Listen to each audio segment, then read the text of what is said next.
Hey backbenchers, welcome back to your own channel School of Backbenchers Education Beyond the Front. I hope you all are doing great guys. Well, in this video we are going to continue class 11 Business Studies chapter 7 Sources of Business Finance, and this is the second and the last part of this series. Before we continue, requesting you again guys, if you haven't subscribed this channel yet, please do it now. So guys, जो हमारे most common business finance के sources हैं, जैसे कि equity shares and preference shares हम पढ़ चुके हैं हमारे फर्स्ट पार्ट में.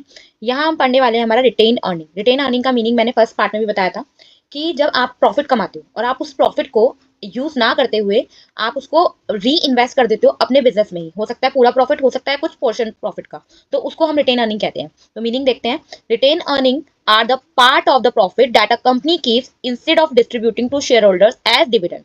तो कंपनी क्या कर रही है, उसको जो भी प्रॉफिट कंपनी का बना है उसने कंपनी ने शेयर होल्डर्स को डिविडेंड में नहीं दिया, पूरा का पूरा प्रॉफिट, उसमें से कुछ पार्ट या फिर पूरा प्रॉफिट बिजनेस में ही री इन्वेस्ट कर दिया, तो उसको हम कहेंगे रिटेन अर्निंग.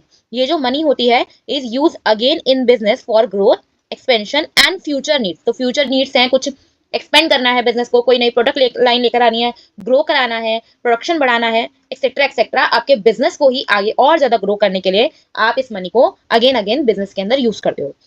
इसको हम रिटेन अर्निंग को हम सेल्फ फाइनेंसिंग और इंटरनल फाइनेंसिंग भी कहते हैं.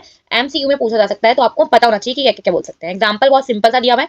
एक कंपनी जो अर्न करती है 5 lakh rupees as a profit, 2 lakh तो अपने डिविडेंड को, अपने शेयरहोल्डर्स को एज अ डिविडेंड दे देती है, डिस्ट्रीब्यूट कर देती है.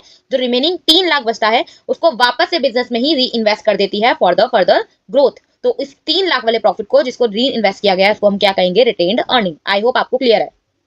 तो रिटेन अर्निंग की क्या मेरिट्स है. तो सबसे पहले बात तो आपका परमानेंट सोर्स हो जाता है बिजनेस का, फंड का.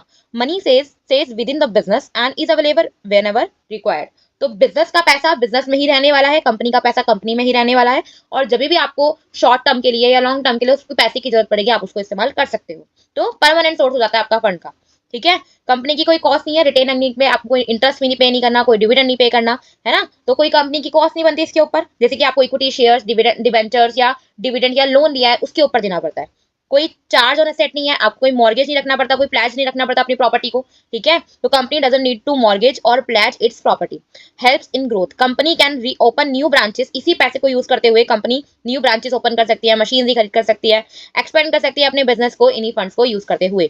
गुडविल इंक्रीज होगी, एक स्टेबल फाइनेंशियल पोजीशन बनेगी, और मार्केट वैल्यू जो है शेयर्स की वो बढ़ेगी. तो मार्केट के अंदर जो रेपुटेशन है आपके बिजनेस की, आपकी गुडविल जिसको आप कहोगे, वो बढ़ती जाएगी. ठीक है. तो इससे क्या होगा, और ज्यादा इन्वेस्टर्स जो होंगे, क्लाइंट्स जो होंगे, वो अट्रैक्ट होंगे आपके बिजनेस की तरफ. मोर फ्रीडम होगी मैनेजमेंट के पास. तो कोई आउटसाइडर से आप फंड रेज नहीं कर रहे हो, क्योंकि तो आपको बहुत सारी लाइबिलिटी नहीं है, लिमिटेशन नहीं है आपको इस्तेमाल करने की. तो आप बिना किसी रिस्क को लिए डिसीजन ले सकते हो, बिना ज्यादा सोचे समझे आप डिसीजन ले सकते हो कि इस फंड को कहाँ यूज करना है और कैसे यूज करना है. ठीक है. अदरवाइज अगर आप दूसरे फंड यूज करते हो, लाइक आप डिवेंचर से यूज कर रहे हो, लोन से यूज कर रहे हो, तो आपको दिमाग में रखना पड़ता है मैनेजर्स को कि भाई रिटर्न भी आना चाहिए जिस तरीके से उसको यूज किया जा रहा है, और इंस्टेंट रिटर्न आना चाहिए, क्योंकि हमें बदले में रिटर्न देना भी है जहां से भी हमने फंड रेज किया है ना. तो इस वजह से यहाँ पे आपके जो मैनेजमेंट होती है उसके पास फुल फ्रीडम होती है, वो अपने डिसीजन के अंदर इंटरफेयर जो बाहर वाला बंदा है वो नहीं कर सकता है. आप अपने फ्रीडम से अपने रिसोर्सेज को यूज कर सकते हो. ठीक है. डीमेरिट्स भी है रिटेन अर्निंग की कुछ. फंड्स में भी मिसयूज. अब सबसे पहली बात तो बाहर से इंटरफेरेंस नहीं मिल रहा, जैसे कि हमने यहाँ पे पढ़ा, ये फायदा था. बट प्रॉब्लम ये है कि इंटरफेरेंस नहीं आएगा तो हो भी सकता है मैनेजमेंट जो है वो केयरलेस होकर स्पेंडिंग कर दे अपनी. तो too much money in hand may lead to careless spending. हो सकता है आप ऐसे खर्चों पे खर्चा कर दो जहाँ जरूरत ही नहीं थी, और बेटर यूज किया जा सकता था उन फंड्स का. Uncertain sources. प्रॉफिट में not be earn every year. आप हर साल हर टाइम इस पे डिपेंडेंट नहीं हो सकते. प्रॉफिट आपका वेरी भी करेगा, कभी ज्यादा होगा कभी कम होगा, और हो सकता है हो ही ना प्रॉफिट, है ना. तो आप इस पे पूरी तरह से डिपेंडेंट नहीं हो सकते हो. Share holder dissatisfaction. Obviously share holders ने पैसा आपकी कंपनी के अंदर, आपके बिजनेस में इन्वेस्ट किया है for earning a stable income, है ना. तो उनको अगर डिविडेंड नहीं मिलेगा तो कुछ तो इन्वेस्टर्स आपके ऑब्वियसली यही चाहेंगे कि कंपनी ग्रो करे, बाद में जाके अच्छा डिविडेंड मिले. लेकिन कुछ लोग ऐसे होते हैं जो इन्वेस्ट करते हैं फॉर अ स्टेबल इनकम, है ना. तो उनको डिससेटिस्फेक्शन रहेगी जब उनको डिविडेंड कम मिलेगा या नहीं मिलेगा, तो वो शेयर होल्डर जो है आपके अनहैप्पी भी फील कर सकते हैं. क्लियर. अगला सोर्स है गाइस आपका पब्लिक डिपॉजिट्स. अब पब्लिक डिपॉजिट कैसा होता है. पब्लिक डिपॉजिट आपने सुना होगा, फिक्स डिपॉजिट. फिक्स डिपॉजिट में क्या करवाते हैं, हम अपने बैंक के अंदर पैसे जमा करवा देते हैं एक फिक्स टाइम के लिए, और जो उस पे इंटरेस्ट हमें मिलता है वो इंटरेस्ट हमें अपने सेविंग अकाउंट या जो दूसरे अकाउंट्स होते हैं उससे ज्यादा मिलता है. ऐसा ही होता है पब्लिक डिपॉजिट। कंपनी का फायदा ये होता है, कंपनी जैसे इतनी फॉर्मेलिटीज होती है, लीगल फॉर्मेलिटीज होती है, जैसे कि वो शेयर इशू करने में लगाती है, डिबेंचर इशू में करने में लगाती है, ऐसा उसको करना पड़ता है। तो पब्लिक डिपॉजिट में ऐसा नहीं होता। पब्लिक को वो ऑफर करते हैं, आओ अपने थोड़ा अमाउंट जो भी है 1 लाख 2 लाख जो भी अमाउंट है वो आकर हमारे पास डिपॉजिट करवाओ, और उसके ऊपर वो एक फिक्स रिटर्न देते हैं, और ये फिक्स टाइम के लिए ही डिपॉजिट करवाई जाती है पब्लिक के द्वारा कंपनी के पास। तो कंपनी को एक फंड मिल जाता है, सोर्स मिल जाता है फंड का, और पब्लिक के लिए एक इन्वेस्टमेंट हो जाती है एक फिक्स रिटर्न के साथ में। अच्छा इंटरेस्ट मिल जाता है, हाई रिटर्न मिलता है बाकी चीजों से पब्लिक डिपॉजिट पे। then when a company directly takes money from public in form of deposits, एक तरह से फिक्स डिपॉजिट्स ही होते हैं क्योंकि फिक्स अमाउंट होता है और एक फिक्स टाइम पीरियड के लिए होता है, तो इसको हम पब्लिक डिपॉजिट कहते हैं। इंटरेस्ट रेट जो होता है वो हायर होता है आपके बैंक रेट से, और इसको कौन रेगुलेट करता है? इसको आरबीआई रेगुलेट करता है सिस्टम को, ठीक है। एग्जाम्पल, एक कंपनी ऑफर करती है 10% interest on deposits. People deposit करते हैं 1 लाख रुपया और उसके ऊपर बदले में उनको 10% यानी कि 10,000 रुपीज इंटरेस्ट मिल जाता है। बट प्रॉब्लम ये होती है इसको बहुत शॉर्ट टर्म के लिए, लाइक फिक्स डिपॉजिट तो आप 10 साल के लिए करवा लो, 5 साल के लिए करा लो, 8 साल के लिए करा लो, ये 2-3 साल ज्यादा से ज्यादा इतने तक के लिए ही होती है public deposit. Clear?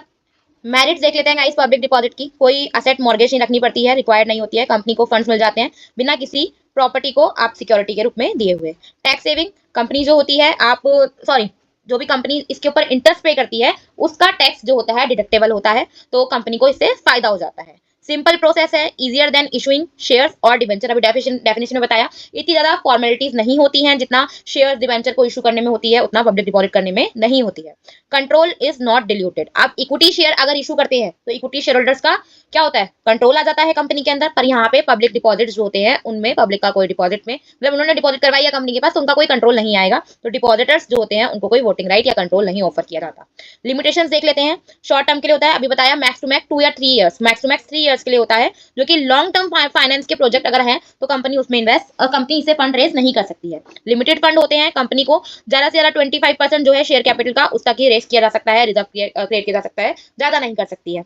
Not for new company. अब न्यू कंपनीज ऐसी है उनको तो लॉन्ग टर्म के लिए चाहिए क्योंकि अभी तो कंपनी स्टार्ट ही की है, पता नहीं स्टेबल कब होगी, ग्रो कब चढ़ेगी, अभी तो उनको मतलब प्रॉफिट तो ना ही समझो थोड़ा टाइम तक तो हो, इसलिए कंपनी जो न्यू कंपनीज है मार्केट में अभी अभी आई है वो इस तरीके से फंड रेस ना करें तो उनके लिए वो बेटर है।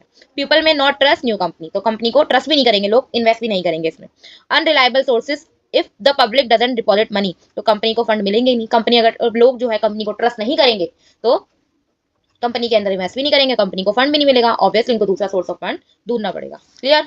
नेक्स्ट है आपका ट्रेड क्रेडिट। मतलब क्या है? आपने सामान खरीद लिया अभी, लाइक आपने कोई मशीनरी खरीद ली, आप बाद में पेमेंट कर सकते हो, ठीक है। आपने रॉ मटेरियल खरीद लिया, आप सप्लायर को पैसे बाद में दे सकते हो। तो यही है ट्रेड क्रेडिट का मतलब कि अभी खरीद लो, पैसे बाद में पे कर देना। तो सप्लायर अलाउ करता है बायर को गुड्स लेने के लिए अभी, बाद में वो थोड़े टाइम बाद पेमेंट ले लेगा उसकी, जब जो है जो शॉपकीपर है वो पे करेगा।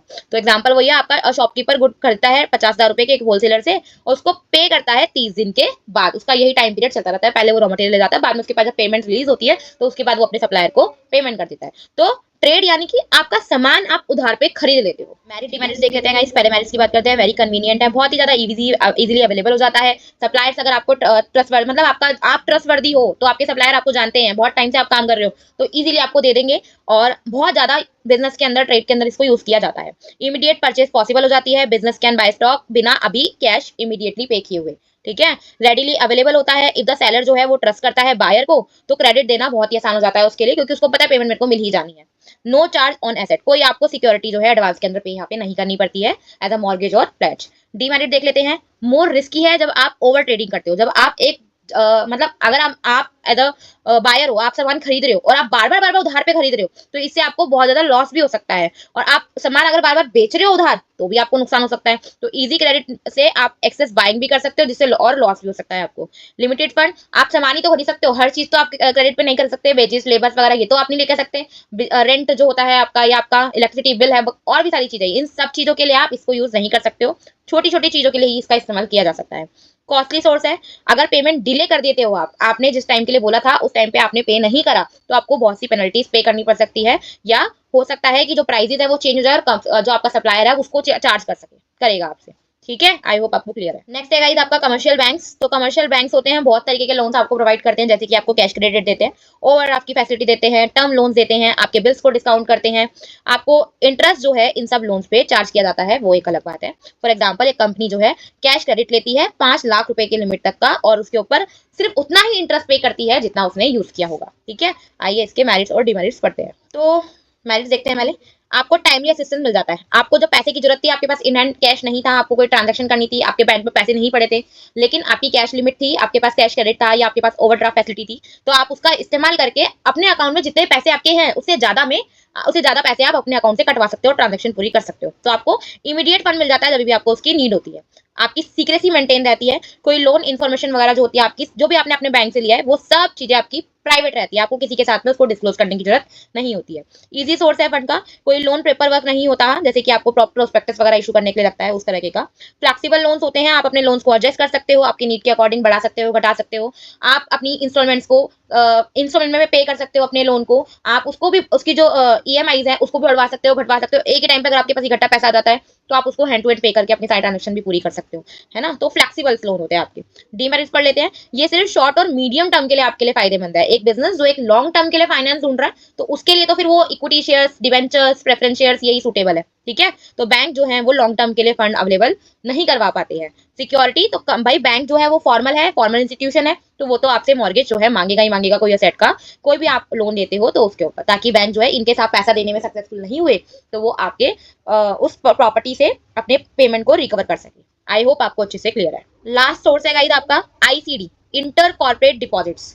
तो इंटर कॉर्पोरेट डिपॉजिट क्या होता है गाइस? एक शॉर्ट टर्म लोन्स होते हैं, मोस्टली डेज के लिए होते हैं, मंथ में भी नहीं होते, ठीक है। जब एक कंपनी दूसरी कंपनी को देती है for a very short term period, ठीक है, तो these are usually given for a very short period like 7 days, 30 days और 90 days। They are not for the general public, ये जनरल पब्लिक के लिए नहीं होते, कंपनी से कंपनी के लिए होता है। तो एक कंपनी जो डील करती है एक दूसरे के साथ में, सिर्फ कंपनीज एक दूसरे को लोन दे सकती है, एक इंपॉर्टेंट सोर्स है शॉर्ट टर्म फाइनेंस का बिजनेसेस के लिए। फॉर एग्जांपल, कंपनी ए जो है उसके पास एक्स्ट्रा कैश पड़ा हुआ है इन हैंड, ठीक है, वर्किंग कैपिटल के चाहिए होता है ना कैश, तो हर कंपनी रखती है, लेकिन कभी कभी किसी कंपनी में कम पड़ जाता है, जैसे कि यहाँ पे बिग कंपनी के पास कम पड़ गया, तो उसको कंपनी को अपने एक मंथ के फॉर 1 month टू पे सप्लायर, कंपनी बी को एक मंथ के लिए पैसा चाहिए 20 लाख रुपए या कम चाहिए अपने सप्लायर्स को पे करने के लिए या अपने सैलरीज पे करने के लिए, कुछ भी उसकी जो भी वर्किंग कैपिटल की नीड है, तो कंपनी ए क्या करेगी, 20 लाख रुपया बी को दे देगी as an ICD, inter corporate deposit, और उसके ऊपर एक चार्ज करेगी इंटरेस्ट को। तो एक कंपनी ने एक कंपनी को वेरी शॉर्ट टर्म पीरियड के लिए जब लोन दिया तो उसको हम क्या कहेंगे, इंटर कॉर्पोरेट डिपॉजिट। और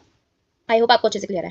टाइप्स देख लेते हैं गाइस इसके आईसीडीज के। कॉल डिपॉजिट होते हैं हमारे 7 days के, बहुत ही शॉर्ट टर्म पीरियड के लिए होते हैं। अभी हमने देखा 7 days है तो company can ask for repayment any time after 7 days। 7 दिन जैसे ही पूरे हुए दिए हुए तो जो जिस कंपनी ने दिया है वो 7 दिन के बाद कभी भी अपने पैसे मांग सकती है। शॉर्ट नोटिस डिपॉजिट, ये शॉर्ट नोटिस पीरियड के लिए होते हैं, तो 7 से 14 days के लिए होते हैं, स्लाइटली लॉन्गर, इससे थोड़ा सा लॉन्गर हो गए, 7 दिन एक्स्ट्रा बढ़ गए। रीपेमेंट जो होगी वो शॉर्ट प्रायर नोटिस पे होगी, मतलब अगर मैंने पैसा दिया है दूसरी कंपनी को, मैं कंपनी हूँ मैंने दूसरी कंपनी को दिया है, तो मुझे पहले उसको एक प्रायर नोटिस देना पड़ेगा कि भाई मुझे पैसे की जरूरत है, मुझे 2 दिन में 1 दिन में पैसा करवा के दे देना, मेरी रीपेमेंट कर देना। क्लियर। नेक्स्ट है फिक्स डिपॉजिट, जो 3 से 6 महीने के लिए होता है, तो ये कॉल डिपॉजिट से और आपके शॉर्ट नोटिस पीरियड से डिपॉजिट से थोड़े से बड़े होते हैं, ज्यादा ही बड़े होते हैं। और फिक्स रीपेमेंट जो होती है इनकी डेट पहले से फिक्स होती है कि भाई इस डेट को आपको पेमेंट पूरी वापस से देनी पड़ेगी, और इनके जो इंटरेस्ट रेट होते हैं ऑब्वियसली ऊपर वाले दोनों से ज्यादा होते हैं। क्लियर। मेरिट्स देखते हैं गाइस आईसीडी की। Quick and easy to arrange, companies जो होती हैं आईसीडीज को फास्टर अरेंज कर सकती हैं रेदर देन वो पब्लिक से पैसा रेज करती है, ठीक है, या बैंक से पैसा रेज करती है। तो कंपनी कैसे arrange ICDs faster than bank loan, क्योंकि ये जो प्रोसेस होती है बहुत ही ज्यादा सिंपल होती है, कोई फॉर्मेलिटीज नहीं होती, कोई पेपर वर्क नहीं है, कोई आरबीआई का अप्रूवल नहीं चाहिए, कोई प्लेज नहीं चाहिए एसेट का। हायर इंटरेस्ट मिल रहा है लैंडर को, जो देने वाला है उसको हायर इंटरेस्ट मिलेगा, तो लैंडिंग कंपनी को मौका मिलता है हायर इंटरेस्ट लेने का बैंक डिपॉजिट की कंपैरिजन के अंदर। Useful for temporary financial need, तो ऑब्वियसली टेम्पररी फाइनेंशियल नीड जो आपकी डे टू डे एक्टिविटीज यानी कि वर्किंग कैपिटल की नीड को पूरा करने के लिए चाहिए होती है, तो बोरोवर कंपनी जो होती है उसको अर्जेंट वर्किंग कैपिटल नीड को फुलफिल करने के लिए इसकी जरूरत पड़ती है। कॉन्फिडेंशियल होती है, दोनों कंपनी जो होती है उन दोनों के बीच में एग्रीमेंट तो जो होता है प्राइवेट होता है, तो जितनी भी डिटेल्स होती हैं किसने किसको कितना दिया, क्या इंटरेस्ट रेट था, सब कुछ कॉन्फिडेंशियल होता है दोनों कंपनीज के बीच में। डीमेरिट क्या है? अभी हमने देखा बहुत ही ज्यादा शॉर्ट टर्म है, लॉन्ग टर्म के लिए मिडिल टर्म के लिए आप उसको फाइनेंस को एज अ सोर्स नहीं देख सकते हो, रिस्क है। इफ द बोरोविंग कंपनी जो होती है वो रिपे नहीं कर पाई तो अब भाई कोई प्रॉपर्टी तो ली नहीं थी, कोई प्लैश तो लिया नहीं था, कुछ भी मॉर्गेज नहीं था, तो लैंडिंग कंपनी जो होगी उसी को लॉस फेस करना पड़ेगा, ठीक है। तो भाई जितना रिस्क है उतना ही सॉरी जितना प्रॉफिट दिख रहा है, हाई इंटरेस्ट दिख रहा है, उतना लॉस भी उसको फेस करना पड़ सकता है, उतना ही प्रॉफिट भी उसको हो सकता है।